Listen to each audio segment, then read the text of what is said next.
ओम शांति। आज 26 मार्च 2017 अव्यक्त बाप दादा के रिवाइज कोर्स के 14 मार्च 1982 के महावाक्य हैं। बाप दादा द्वारा देश विदेश का समाचार। आज बाप दादा बच्चों के साथ सैर करने गए थे। बाप दादा को सारी सृष्टि की परिक्रमा लगाने में कितना समय लगता होगा। जितने समय में चाहें उतने समय में परिक्रमा को पूरा कर सकते हैं। चाहे विस्तार से करें चाहे सार में करें। आज डबल विदेशियों से मिलने का दिन है ना, इसलिए सैर समाचार सुनाते हैं। विदेश में क्या देखा और देश में क्या देखा। कुछ समय पहले विदेश की विशेषता की लहर भारत में आई। वह क्या थी? जैसे विदेश में अल्पकाल के सुख के साधनों की मस्ती में सदा मस्त रहते थे, ऐसे भारतवासियों ने भी विदेशी सुख के साधनों को खूब अपने प्रति कार्य में लाया। खूब विदेशी साधनों द्वारा अल्पकाल के सुखों में मस्त होने की अनुभूति की और अब भी कर रहे हैं। भारत वालों ने अल्पकाल के साधनों की कॉपी की और कॉपी करने के कारण अपनी असली शक्ति को खो दिया। रूहानियत से किनारा कर लिया और विदेशी सुख के साधनों का सहारा ले लिया। और विदेश ने क्या किया? समझदारी का काम किया।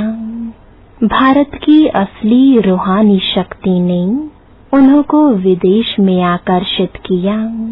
इसका परिणाम हर एक नामधारी रूहानी शक्ति वाले के पास अथवा निमित्त गुरुओं के पास विदेशी फॉलोअर्स ज्यादा देखने में आएंगे। विदेशी आत्माएं नकली साधनों को छोड़कर असलियत की तरफ, रूहानियत की तरफ ज्यादा आकर्षित हो रही है और भारतवासी नकली साधनों में मस्त हो रहे हैं। अपनी चीज छोड़ पराई चीज के तरफ जा रहे हैं और विदेशी आत्माएं असली चीज को ढूंढने, परखने और पाने की ज्यादा इच्छुक हैं। तो आज बाप दादा देश विदेश का सैर कर रहे थे। उस सैर में यही देखा कि भारतवासी क्या कर रहे हैं और विदेशी क्या कर रहे हैं। भारतवासियों को देख बाप दादा को तरस आ रहा था कि इतने ऊंच कुल की नंबर 1 धर्म की आत्माएं पीछे के धर्म वालों की छोड़ी हुई चीजों को अपनाने में ऐसे मस्त हो गए हैं जो अपनी विशेष वस्तु को भूल गए हैं। इस कारण भारत रूपी घर में बैठे हुए, भारत रूपी घर में आए हुए श्रेष्ठ मेहमान बाप को भी नहीं जानते और विदेश की आत्माएं दूर बैठे भी सिर्फ संदेश सुनते ही पहचान कर और पहुंच गई हैं। तो बाप दादा देख रहे हैं कि डबल विदेशी बच्चों की परखने की आंख बहुत तेज है। दूर से परखने की आंख द्वारा, अनुभव द्वारा देख लिया और पा लिया। और भारतवासी उनमें भी बाप दादा को आबू निवासियों पर ज्यादा तरस आता है, जो पास होते भी परखने की आंख नहीं, परखने की आंख से अंधे रह गए ना। ऐसे बच्चों को देख तरस तो आएगा ना। तो डबल विदेशियों की कमाल देख रहे थे। दूसरा क्या देखा? आजकल जैसे भारत गरीब है, ऐसे अब लास्ट समय नजदीक होने के कारण विदेशियों में भी संपन्नता में कमी आ गई है। जैसे वृक्ष जब हरा भरा होता है तो फल फूल सब लगे होते हैं, लेकिन जब वृक्ष सूखने शुरू होता है तो सब फल फूल भी सूखने शुरू हो जाते हैं। तो यह देश की प्राप्ति रूपी विशेषता, जिससे प्रजा सुखी रहे, शांति का वातावरण रहे, वह फल फूल सूखने लग गए हैं। अभी विदेश में भी नौकरी सहज नहीं मिलती। पहले विदेश में कभी यह प्रॉब्लम सुनी थी तो यह भी निशानी है सुख के साधन और शांति के फल सूख रहे हैं। भारत रूपी मुख्य तना सूख रहा है, उसका प्रभाव मुख्य शाखाओं पर भी पड़ना शुरू हो गया है। यह क्रिश्चियन धर्म लास्ट की मुख्य बड़ी शाखा है। वृक्ष के चित्र में क्रिश्चियन धर्म कौन सी शाखा है? जो मुख्य शाखाएं दिखाते हो उसमें तो लास्ट हुआ ना। उस शाखा तक संपन्नता की प्राप्ति की हरियाली सूख गई है। यह निशानी है सारे वृक्ष के जर्जरी भूत अवस्था की। तो सारे विश्व में अल्पकाल की प्राप्ति रूपी फल फूल सूखे हुए देखें। सिर्फ बाकी दो बातें हैं, एक मन से मुख से चिल्लाना और दूसरा कैसे भी मजबूरी से जीवन को देश को चलाना। चिल्लाना और कार्य को चलाना, यह दो काम बाकी रह गए हैं। खुशी खुशी से चलना वह समाप्त हो गया है। कैसे भी चलाना है यह रह गया है। विदेश में भी यह रूपरेखा बन गई है। तो यह भी क्या निशानी हुई? मजबूरी से चलाना कहाँ तक चलेगा? अब जो चिल्ला रहे हैं ऐसे विश्व को क्या करना है? मजबूरी से चलाने वालों को प्राप्ति के पंख दें, उड़ाना है। कौन उड़ा सकेगा? जो स्वयं उड़ती कला में होगा। तो उड़ती कला में हो। उड़ती कला व चढ़ती कला किस कला में हो? चढ़ती कला भी नहीं, अब उड़ती कला चाहिए। कहाँ तक पहुँचे हो? डबल विदेशी क्या समझते हैं? मेजॉरिटी तो बाप समान शिक्षक क्वालिटी है ना। तो टीचर अर्थात उड़ती कला वाले ऐसे ही होना। अच्छा, आज तो सिर्फ सैर समाचार सुनाया। अब देश विदेश वाले प्रैक्टिकल में निशानियां स्पष्ट देख रहे हैं। आजकल जो बात होती तो कहते हैं 100 वर्ष पहले भी हुई थी। सब विचित्र बातें हो रही हैं, क्योंकि यह विचित्र बाप को प्रत्यक्ष करेंगी। सबके मुख से अभी यह आवाज निकल रहा है कि अब क्या होगा। यह क्वेश्चन मार्क सबकी बुद्धि में स्पष्ट हो गया है। अब फिर यह बोल निकलेंगे कि जो होना था वह हो गया, बाप आ गया। क्वेश्चन मार्क समाप्त हो, फुल स्टॉप लग जाएगा। जैसे मथनी से मक्खन निकाला जाता है तो पहले हलचल होती है, बाद में मक्खन निकलता है। तो यह क्वेश्चन मार्क रूपी हलचल के बाद प्रत्यक्षता का मक्खन निकलेगा। अब तेजी से हलचल शुरू हो गई है चारों ओर। अब प्रत्यक्षता का मक्खन विश्व के आगे दिखाई देगा। लेकिन इस मक्खन को खाने वाले कौन?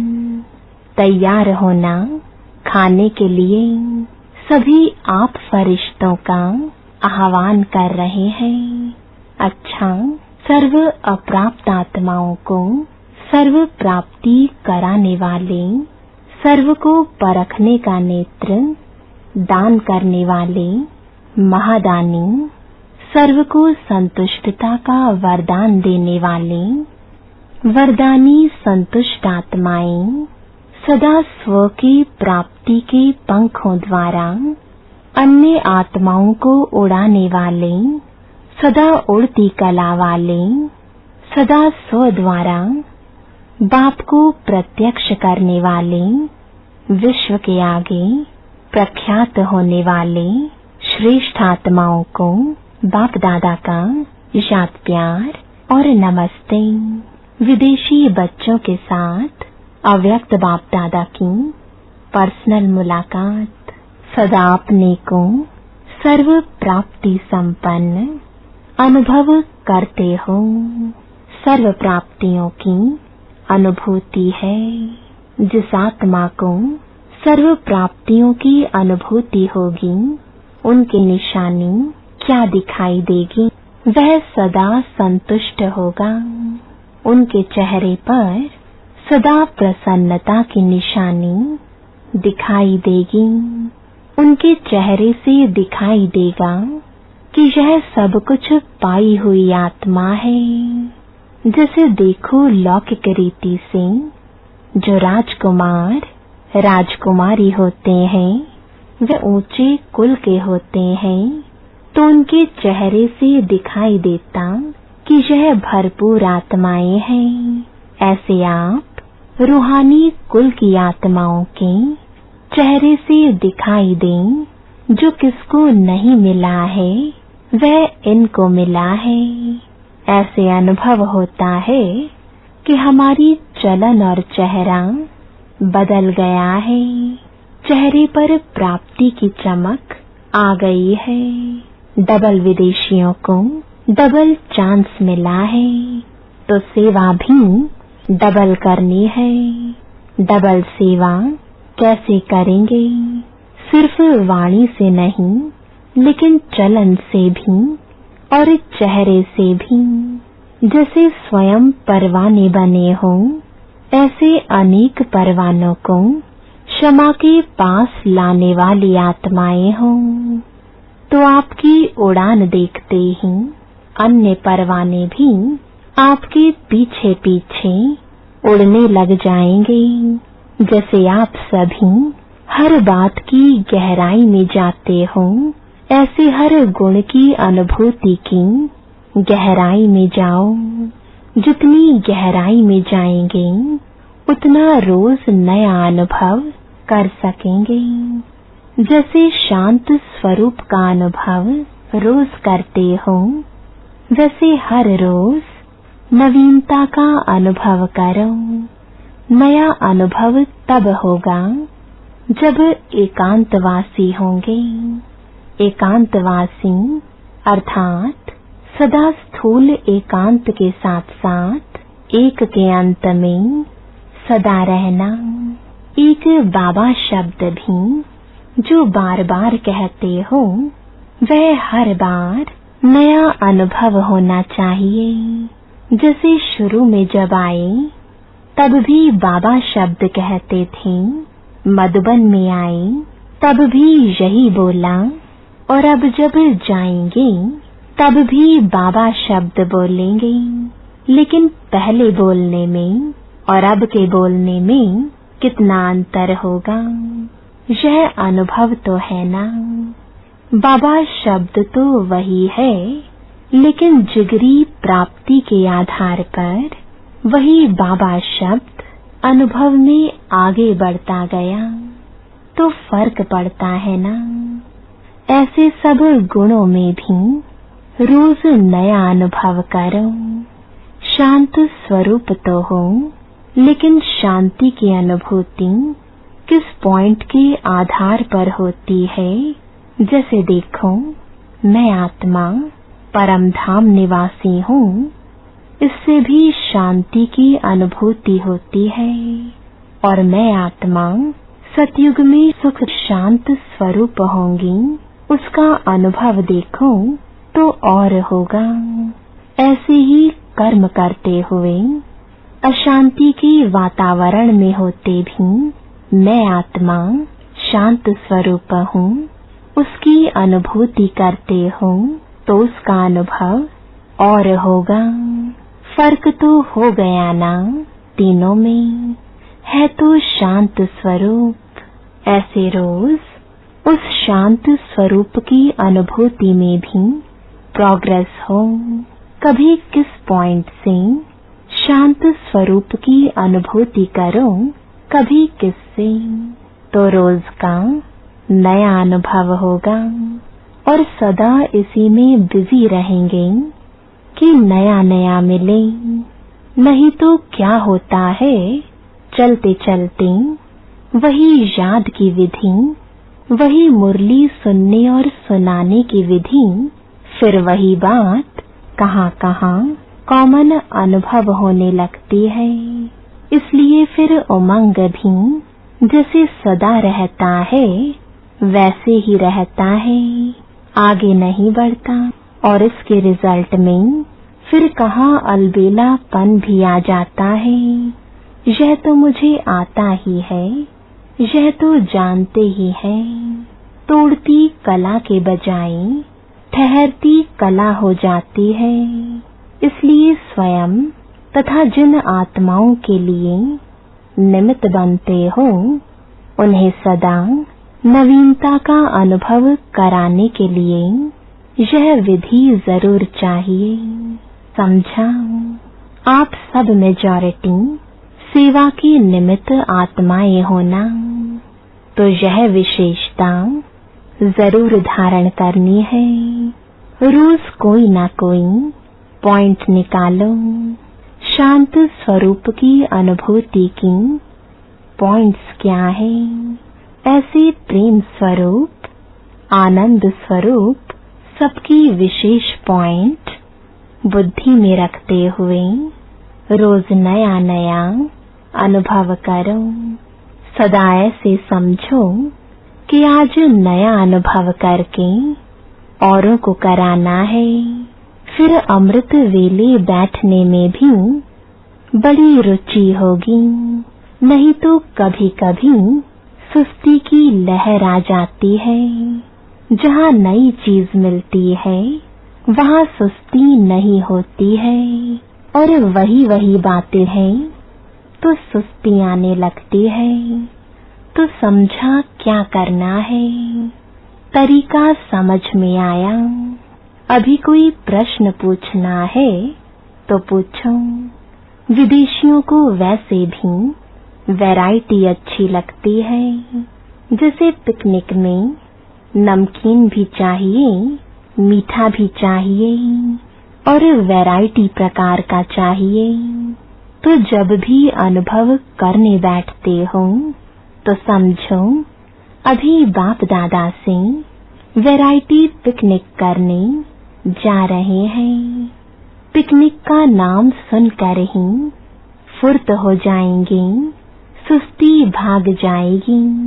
वैसे भी आप लोगों को पिकनिक करना, बाहर में जाना अच्छा लगता है ना? तो चले जाओ बाहर।